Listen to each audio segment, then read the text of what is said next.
Welcome back, Officers of the Republic. Is your course on Underworld Police Chief AP Gaines here, and it has been a while. As you guys know, I was out of town, but I am back, baby.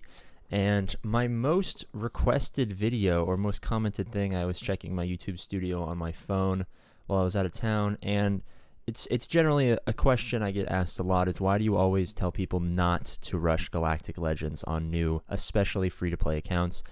Pay-to-play is obviously a different story because you can whale, spend a bunch of money, spend hundreds or thousands of dollars, get characters a lot faster, but we're talking strictly free-to-play.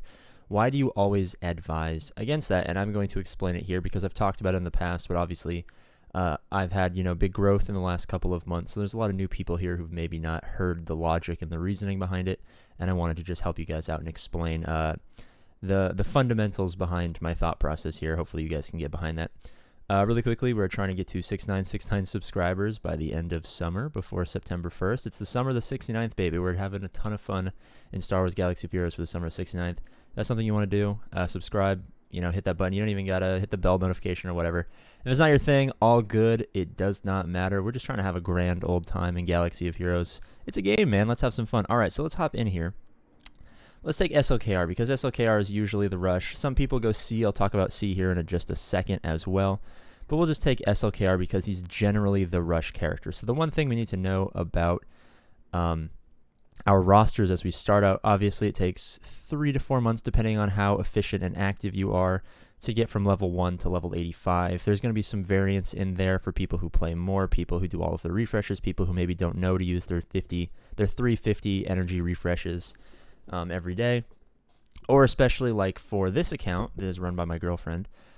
She misses around an average of 2 days a week in terms of playing, so the account grows slower than it would if you were an active player. So we have to take that into consideration. So we're thinking about 3 to 4, let's just say 4 months on average if we pile up everyone to get just to level 85. That means we can start getting Zetas, Gear 12s, all that good stuff. Now, for Kylo Ren, for instance, we have, what is it? It's usually like 15, right? It's been a while, guys. I won't call it a vacation, but my trip has worn me out. I'm very tired. I just woke up from like a 12-hour nap. So bear with me. We have 1, 2, 3. I guess it's going to say, okay, 3, 7, 7 plus 4 is 11. 11 plus 4 is 15. Okay, so it is 15. I was right. All right, so we have 15 requirements, anywhere from Relic 3 to Relic 7. Obviously, as you bump up to Relic 5, Relic 6, Relic 7, those materials are harder to get, and that does take time. Average, without spending any money whatsoever, which a majority of you players will be, not spending money because, there's no real reason to. It's a game. You should have some fun. I always like how his head is not simulated. I just always crack that up, and they never fix that glitch. But anyway, it takes about a year to a year and a half to get your SLKR up to Relic and usable. So a year and a half. So you might be saying AP Gaines. Well, I saw Arnold. He recommends farming SLKR, and he's the biggest and deadliest. He's on the biggest and deadliest starter store. He's got the Cairo Club open 25/8 for 1 extra hour and 1 extra day of partying and all that good stuff. Why are you disagreeing with the Grand Admiral? Well, I don't disagree with him, and we've actually had some controversy about this in the past, which I thought was hilarious, and so did he. You guys were being mean to him in his chat because you're like, AP Gaines says this is a bad idea. But you guys never apparently actually watched Arnold's guides, and we've talked to him about it. His guide is not GAC focused. So mine is, because I find that is the most fun game mode. His account, his farming guide is not GAC focused. So it's going to be a little bit more challenging to be efficient and win every single time in GAC because of it. But what it does lack in GAC focus, it makes up for in other aspects of the game that he deems more valuable to this new account.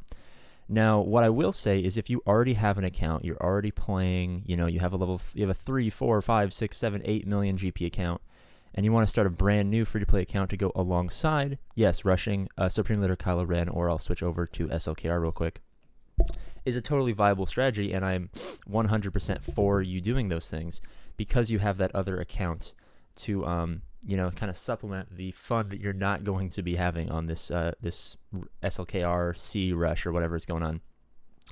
So the real sticking point for me is if you are a brand new player to Star Wars Galaxy of Heroes, you're watching some videos and you say, hey, you know what, I'm going to get into the game for the first time, what should I do? And people are telling you rush SLKR. The numbers, well, we don't have crazy polling data because CG won't release any of it.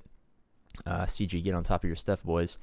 But the numbers basically indicate that a lot of people who go down this path are not going to stick with the game because it is not fun. It is objectively boring to not have any good teams for some of the game modes that you've never played. So for an older player, if you aren't super efficient in Conquest or GAC or GC or any of the other stuff, it's not going to be the end of the world because you've played this for years. It's just another tedious thing that you have to do to get your account up. But for new players to the game, this is the first time they're ever playing Grand Arena. They're ever doing the Conquest. They're ever doing the Galactic Challenges. They're ever doing TBs or TWs. So they're missing out on the fun that we've all been having because they're following a strategy that is not geared towards players who are brand new to the game. So that is the main sticking point for the general do not rush a Galactic Legend. In summation of those points before we move on to some more important points, actually, it takes about a year to a year and a half. It's not fun. If you're new to the game, you will quit. Unless, you have like the greatest resolve of all time and you're okay with, suffering in silence for a year to a year and a half before you can start having some fun with your new beautiful Galactic Legend. Now, what are the alternatives? Because I've shot down an entire section of possibilities for playing this game, and if I don't, offer up a counter, as it were, I would just be an idiot, a hypocrite, and none of that good stuff. So, obviously, Nicole's account is massively overpowered. If you're a new free-to-play player, this account obviously is free-to-play, run by her. I do the GACs when she's not in town, or when she's not, when she doesn't want to, or when she's at work. So I do the GACs, so obviously I have a higher winning percentage than she would have, but she does all the farming and stuff like that. This account is broken. You likely, unless you are, a returning player who has some good skill in the game, you're not going to get a lot of these characters like your Darth Revan's and stuff this early and be super efficient.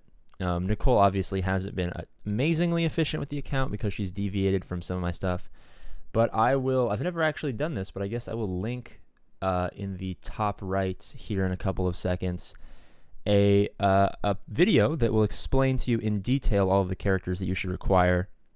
And then about 30 seconds after that, I'll link another video that will guide you through. It came out before the video that will be linked first in the top right, but it will guide you in basically the same way with a few differences because of some updates from 0 GP to 3 million GP if you want to have the most efficient possible strategy. So if you're new to the game and you just want a comprehensive guide, you just want to sit down, me to spit names at you, characters, when you should farm them, when you shouldn't farm them, how each event plays through, I will link those videos for you. So if any of you guys are still here after I've linked those videos, basically I will summarize really quickly because I have to go do some stuff. I got to go live stream, actually. It's been a couple days.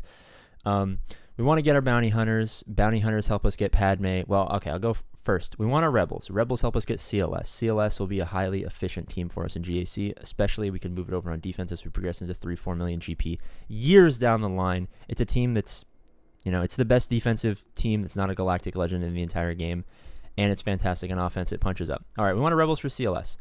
To iron out that CLS team, we want to have a good bounty hunter team. Bounty hunters unlock Chewbacca. Chewbacca goes to CLS. Eventually, we will have Han because if you're not in a guild that doesn't, if you're not getting the Rancor raid, you got to get into a better guild. A lot of people complain to me, I can't get into these good guilds. You got to try harder. We get everyone into these guilds over on my Discord. It's the first link in my description if you want to go check it out. So we have a full CLS team. We have a full bounty hunter team. Bounty hunters, of course, are also super efficient in offense because Bosk has a top 5 Zeta. All right, then what we're going to do is we're going to get our Jedi. We're going to have our Basilishan team, which is going to be our efficient GAC team until we progress into later stages of the game because she has a bunch of protection up. All of our Jedi will go under her. We'll have our Yoda. Yoda will be our big offense dealer. Because we have Django, Django solos the Padme event, we can have a 7-star Padme. We can throw our Anakin, our Ahsoka, our GK, and our Yoda. Actually, not our Yoda. And just, a 5th Galactic Republic in there. We have a good Padme team. We have a good Jedi team. We have a good Bounty Hunter team. We have a good CLS team. Obviously, we haven't talked about Darth Vader. Darth Vader takes a while to get up because you can only get his shards rarely in fleet or through achievements. Once we get him up, we want to relic him as soon as possible because he provides amazing, amazing offense for us in terms of perfect banners every single time or an impossible defensive team for your opponent. All right, then we want to get a 4-star Geonosian Brute Alpha with our Geo, so we have, a defensive team. It kind of sucks. It's just nice to have it in there. It's kind of been phased out. Geos are no longer a top 20 team in the early game, so it's not as big as it used to be, but it's still nice just to have a 4-star Geonosis from Bird Alpha just to have. Then we want to progress towards our Darth Revan farms. Once we have our Darth Revan, we progress towards our Jedi Knight Revan. We get our Malak, then we get our gas, and we are at 3 million GP. Can you guys believe it? That was a year and a half of our lives right there, maybe even 2 years of our lives, depending on our efficiency. Isn't that so amazing? I just laid that all out there for you. All right, boys. Well, I have to go get some stuff done. I have to catch up for all of the days that I've missed on YouTube. You know, I'm a struggling boy. Plus, I start the first day of summer school. It's not high school, so it's not like summer school where I was a bad student. I'm just getting some extra classes in over the summer. So I'll be pretty busy, but thank you so much for watching. I love all of you guys, and I will see you later.